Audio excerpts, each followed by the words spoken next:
G'o'ja shaharlik Baygul ayollar turmasi 2017-yildagi cho'ng tutqundan keyin barpo bo'lgan turma bo'lib, buningda navbatda oz deganda 10 mingcha ayol borligi ma'lum. Yaqin uchurlardan ma'lum bo'lishicha, bu turmada yaqinda bir hafta ichida 3 kishining jasadi chiqqan. Ulardan 2 nafari 33 va 35 yoshlardagi otasinlar, yana bir bo'lsa 75 yoshlardagi bir momo ekan. Erkin Asiya radiosining xabar qilishicha, Baygul ayollar turmasidan davolash ishlariga mas'ul bir xodimi o'zining 8 yildan buyon turmada xizmat qilayotganligini tilga olish bilan birga mahbuslarda og'riqsizlik ishlarining har kun yuz berib turadiganligini, faqat og'ir ahvol ko'rilgandala, ya'ni turma mashg'ulotlariga moslasholmaydigan bosqichga kelgandala o'zlariga ma'lum qilinadiganligi va haftasiga 20-30 kasalni turma ichi yoki sirtida davolaydiganligini oshkorladi. Mazkur xodimning bayon qilishicha, Baygul turmasida oz deganda 10 mingcha ayol mahbus bor ekan. Mahbuslarning bo'libmi yoshi cho'ng yoki salomatligida oz-to'la masala bo'lgan mahbuslarning ahvolida alohida chekinish yuz bergan. Har hafta degudek o'lim hodisalari yuz berib turgan. O'tgan hafta bu turmadagi mahbuslardan Marziya va Malika ismli 2 mahbus o'pka va jigar kasallari oqibatida jon uzgan.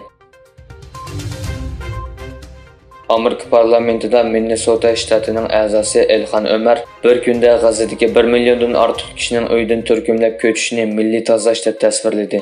U o'zining ijtimoiy aloqa hisobotidagi yozmasida Isroilning G'azaning shimolida yashaydigan 1 milliondan ortiqcha falastinlikning 24 soat ichida uylaridan ayrilishini talab qilganligini tanqid qildi. Bir kunda 1 milliondan ortiq kishining uydan turkumlab ko'chirilishi milliy tozalash degan parlament a'zosi BDTning vaziyatning mumkin emasligini va buzg'unchilik xarakterlik insonparvarlik oqibatlari bo'ladiganligi haqidagi ogohlantirishini ta'kidladi.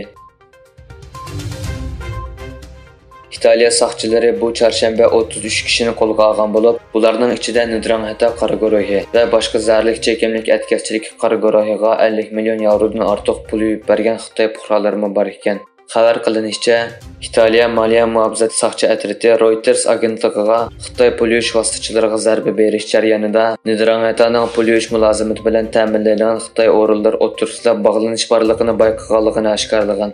Bildirilishicha, pul muomala faoliyatini iz qo'g'lab tekshirib aniqlangan 50 million yevro bu harakatning haqiqiy ko'lamini aks ettirmaydi ekan. Koreya Xitoy doiralarining panohlik tilab kelgan musofirlarni Shimoliy Koreyaga o'tkazib berganligiga norozilik bildirdi. Kishilik huquq tashkilotlarining bildirishicha, Xitoy nurg'un Shimoliy Koreyaliklarni majburiy holda davlatiga qaytargan. Koreya Birlik keltirish ministrligining bayonotchisi Ko Byung-sam Shimoliy Koreyaliklarning majburiy yurtiga qaytarilishining xalqaro qoidaga xilof ekanligini bayon qilib, Seulning buni afsuslanarli bir ish deb qaraydiganligini aytdi.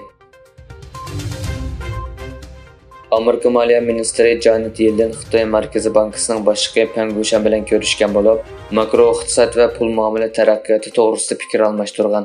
Amerika Moliya ministrligining bayonotida Xalqaro pul fondi tashkilotining Dunyo bankisining yillik yig'iniga qatnashish uchun Marokashga borgan Yellenning Xitoy bilan bo'lgan aloqani cho'nqurlashtirish tirishchanligining bir qismi sifatida Xitoy Markaziy bankisining boshlig'i Peng bilan ko'rishganligi bildirildi.